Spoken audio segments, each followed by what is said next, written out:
এবার ইসরায়েল নিশ্চিহ্ন হয়ে যাবে, হুঁশিয়ারি খামেনির। আরো বিস্তারিত জানিয়ে দিব। এদিকে 4,000 নতুন যোদ্ধা নিয়োগ দিয়েছে হামাস। এবার সিরিয়াকে সন্ত্রাসবাদের কেন্দ্র হতে দেওয়া যাবে না, হুঁশিয়ারি এরদোগানের। এদিকে পাকিস্তানের ক্ষেপণাস্ত্র কর্মসূচিতে নিষেধাজ্ঞা দিল যুক্তরাষ্ট্র। আরো জানিয়ে দিব, এবার গাজায় ইসরায়েলি হামলায় আরো 38 জন ফিলিস্তিনি নিহত। এদিকে যুদ্ধে উত্তর কোরিয়ার 100 সেনা নিহত। এবার ইয়েমেনে হামলা শুরু করলো ইসরায়েল। এবং সর্বশেষে জানিয়ে দিব, এদিকে সিরিয়ায় যুদ্ধ শেষ হয়নি, সতর্কবার্তা দিল জাতিসংঘ। শুনছিলেন সংবাদ শিরোনাম, এখন বিস্তারিত। তবে তার আগে অনুরোধ থাকবে, এই ভিডিওতে একটি লাইক দিন এবং কমেন্টস করে জানিয়ে দিন আপনি কোন জেলা থেকে বা কোথায় থেকে আমাদের সাথে যুক্ত রয়েছেন। এবং সংবাদের সর্বশেষ গুরুত্বপূর্ণ আপডেট পেতে চ্যানেলটি সাবস্ক্রাইব করে আমাদের সঙ্গে থাকুন। এবার হিজবুল্লাহ নয়, ইসরায়েল নিশ্চিহ্ন হয়ে যাবে, হুঁশিয়ারি খামেনির। সিরিয়ায় সরকার পতনের ফলে তেহরানের নেতৃত্বাধীন প্রতিরোধ অক্ষ নিশ্চিহ্ন হয়ে গেছে বলে যারা মনে করছেন তারা ভুল করছেন বলে মন্তব্য করেছেন ইরানের ধর্মীয় সর্বোচ্চ নেতা আয়াতুল্লাহ আলী খামেনি। তেহরানে নারীদের এক সমাবেশে খামেনি এমন মন্তব্য করেন, খবর আল জাজিরার। প্রতিবেদনে বলা হয়েছে, তেহরানের সমাবেশে বক্তৃতা দেওয়ার সময় ইসরায়েলি হামলায় নিহত হিজবুল্লাহ এবং হামাস নেতাদের স্মরণ করেন। তিনি বলেন, সায়েদ হাসান নাসরুল্লাহর আত্মা জীবিত, সিনোয়ারের আত্মা জীবিত, শহীদেরা কখনো মরে না। এ সময় তেহরানের সমবেত জনতা আমেরিকার মৃত্যু হোক এবং ইসরায়েলের মৃত্যু হোক স্লোগান দিতে থাকে।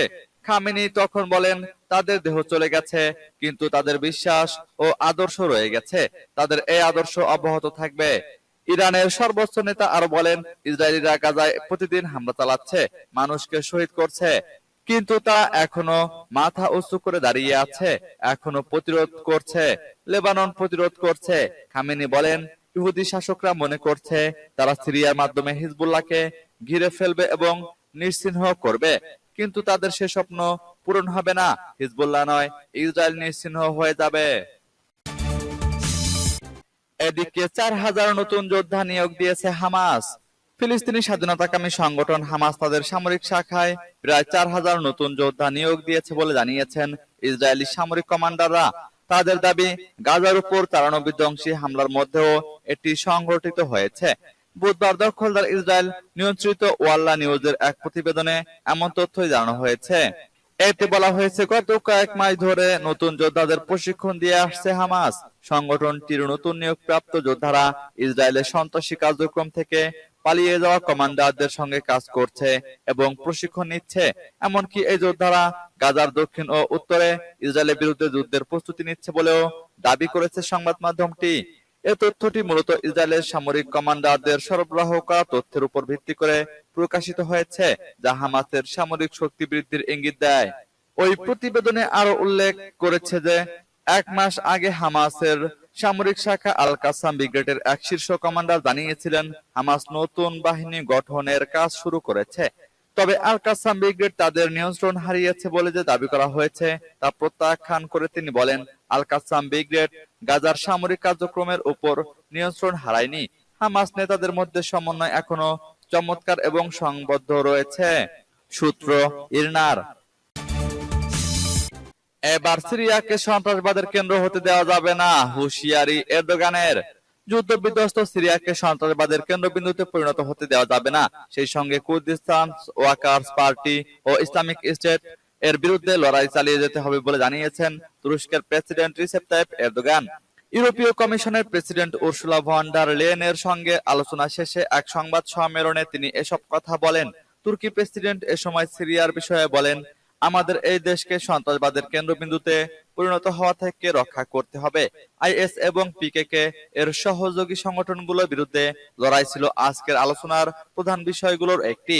এরদোগান জোর দিয়ে বলেন, তুরস্কই একমাত্র দেশ এবং সিরিয়ার একমাত্র মিত্র যারা এই দুটি সন্ত্রাসী সংগঠনকে পরাজিত করেছে। আমরা কখনোই এই সংগঠনগুলোকে পুনরায় মাথাচাড়া দিতে দেব না, লড়াই অবশ্যই চালিয়ে যেতে হবে। তিনি এ সময় উল্লেখ করেন যে কেবল সিরিয়ার জনগণই তাদের দেশের পুনর্গঠন এবং জাতীয় নিরাপত্তা শক্তিশালী করার এই ভার বহন করতে পারবে না। সিরিয়ার প্রতিবেশী দেশ, বন্ধু এবং ভ্রাতৃপ্রতিম দেশগুলোকে ইউরোপীয় ইউনিয়ন এবং আন্তর্জাতিক সংস্থাগুলোর কাছ থেকে যথেষ্ট সমর্থন নিয়ে এ বিষয়ে দ্রুত পদক্ষেপ নিতে হবে। আমি আজ এটি স্পষ্ট করে জানাচ্ছি। এদিকে পাকিস্তানের ক্ষেপণাস্ত্র কর্মসূচিতে নিষেধাজ্ঞা দিল যুক্তরাষ্ট্র। পাকিস্তানের ব্যালিস্টিক ক্ষেপণাস্ত্র কর্মসূচির উপর আরো নিষেধাজ্ঞা আরোপ করেছে যুক্তরাষ্ট্র। স্থানীয় সময় বুধবার এই ঘোষণা দেওয়া হয়। বৃহস্পতিবার এক প্রতিবেদনে এই তথ্য জানিয়েছে বার্তা সংস্থা রয়টার্স। এর ফলে দক্ষিণ এশিয়ার পরমাণু শক্তিধর এই দেশটির দূরপাল্লার ব্যালিস্টিক ক্ষেপণাস্ত্র কর্মসূচি ব্যাহত হতে পারে। প্রতিবেদনে বলা হয়েছে, যুক্তরাষ্ট্র পাকিস্তানের 4টি সংস্থার উপর নিষেধাজ্ঞা আরোপ করেছে, যার মধ্যে পাকিস্তানের রাষ্ট্রীয় মালিকানাধীন প্রতিরক্ষা সংস্থাও আছে। ব্যালিস্টিক ক্ষেপণাস্ত্রের বিস্তার ও সরবরাহ করে এমন প্রতিষ্ঠানগুলোতে এসব নিষেধাজ্ঞা দেওয়া হয়েছে। মার্কিন স্টেট ডিপার্টমেন্টের মুখপাত্র ম্যাথিউ মিলার এক বিবৃতিতে বলেছেন, একটি নির্বাহী আদেশের অধীনে গণবিধ্বংসী অস্ত্র এবং সেগুলো সরবরাহের উপায়গুলোকে লক্ষ্য করে পাকিস্তানের জাতীয় উন্নয়ন কমপ্লেক্স এবং 3টি সংস্থার উপর এই নিষেধাজ্ঞা আরোপ করা হয়েছে। এই নিষেধাজ্ঞার ফলে যুক্তরাষ্ট্রে থাকা সংশ্লিষ্ট সংস্থার যে কোনো সম্পত্তি জব্দ হবে এবং আমেরিকানদের সঙ্গে তারা ব্যবসাও করতে পারবে না। এবার গাজায় ইসরায়েলি হামলায় আরো 38 জন ফিলিস্তিনি নিহত।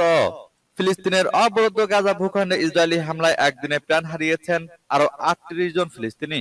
এতে গত বছরের অক্টোবর থেকে এ পর্যন্ত মোট মৃতের সংখ্যা বেড়ে 45,059 জনে পৌঁছেছে। এছাড়া গত একদিনের হামলায় আহত হয়েছেন আরো 203 জন ফিলিস্তিনি। বুধবার এ তথ্য জানিয়েছে গাজার স্বাস্থ্য মন্ত্রণালয়। আল জাজিরার প্রতিবেদনে বলা হয়েছে, গাজা উপত্যকায় ইসরায়েলের চলমান হামলায় কমপক্ষে আরো 38 জন ফিলিস্তিনি নিহত হয়েছেন। এতে গত বছরের অক্টোবর থেকে এ পর্যন্ত মোট মৃতের সংখ্যা বেড়ে 45,059 জনে দাঁড়িয়েছে। অনেক মানুষ এখনো ধ্বংসস্তূপের নিচে এবং রাস্তায় আটকা পড়েছেন। এদিকে কাতারের রাজধানী দোহা সফরে যাচ্ছেন মার্কিন গোয়েন্দা সংস্থা সেন্ট্রাল ইন্টেলিজেন্স এজেন্সির পরিচালক বিল বার্নস। মার্কিন গণমাধ্যম এক্সিউ জানিয়েছে, কাতারের প্রধানমন্ত্রী ও পররাষ্ট্রমন্ত্রী মোহাম্মদ বিন আব্দুল রহমান আল থানির সঙ্গে বৈঠক করবেন বার্নস। এই আলোচনা মূলত কাতারের মধ্যস্থতা, হামাস ও ইসরায়েলের মধ্যে পরোক্ষ আলোচনা নিয়ে হবে।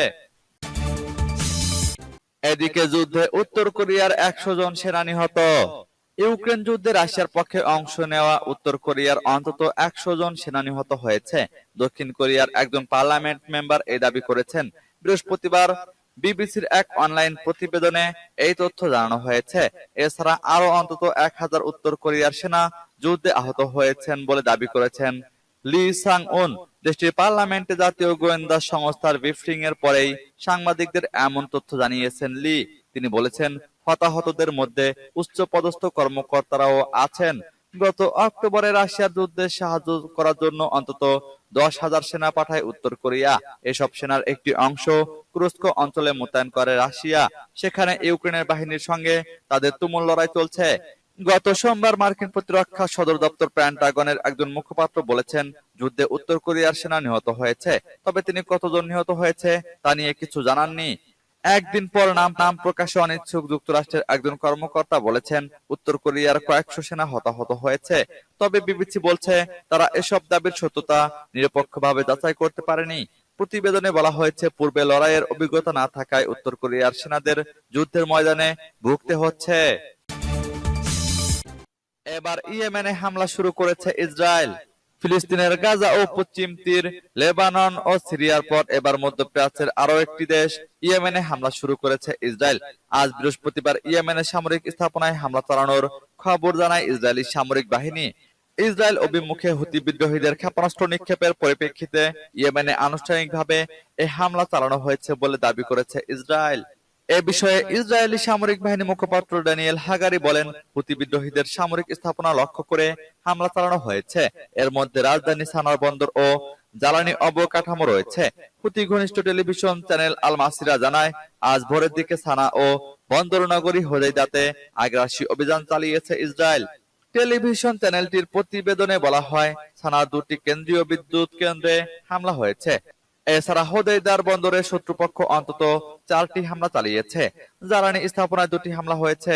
তবে এসব হামলায় হতাহত কিংবা ক্ষয়ক্ষতির কোনো খবর প্রাথমিকভাবে জানা যায়নি। এদিকে সিরিয়ায় যুদ্ধ শেষ হয়নি, সতর্ক বার্তা দিল জাতিসংঘ। বিরোধী যোদ্ধারা প্রেসিডেন্ট বাশার আল আসাদকে উৎখাত করলেও সিরিয়ায় যুদ্ধ এখনো শেষ হয়নি বলে সতর্ক করেছেন দেশটির বিষয়ে জাতিসংঘের বিশেষ দূত গেইর পেডারসেন। তিনি দেশটির উত্তর অঞ্চলে তুরস্ক সমর্থিত সশস্ত্র দল এবং কুর্দি যোদ্ধাদের লড়াইয়ের কথা উল্লেখ করেছেন। মঙ্গলবার জাতিসংঘের নিরাপত্তা পরিষদে বিশেষ দূত বলেন, একটি যুদ্ধবিরতি চুক্তি হওয়ার আগেই গত 2 সপ্তাহে সেখানে ব্যাপক সংঘাত হয়েছে। সেখানে যুদ্ধ বাড়াটা বিপর্যয়কর হবে বলেও সতর্ক করেছেন তিনি। আসাদের উৎখাতের পরও সিরিয়ার উত্তর অঞ্চলে তুরস্ক সমর্থিত সিরিয়ান ন্যাশনাল আর্মি এবং কুর্দিদের নেতৃত্বে সিরিয়ান ডেমোক্রেটিক ফোর্সের সঙ্গে লড়াই চলছে।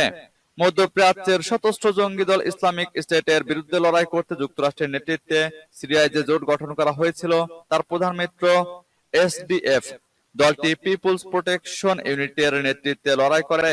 এদিকে তুরস্ক ওয়াইপিজিকে কুর্দিস্তান ওয়ার্কার্স পার্টির সম্প্রসারিত অংশ হিসেবে দেখে। সশস্ত্র বিদ্রোহীদের দল পিকেকে প্রায় 40 বছর ধরে তুরস্কের সেনাবাহিনীর সঙ্গে লড়াই করছে।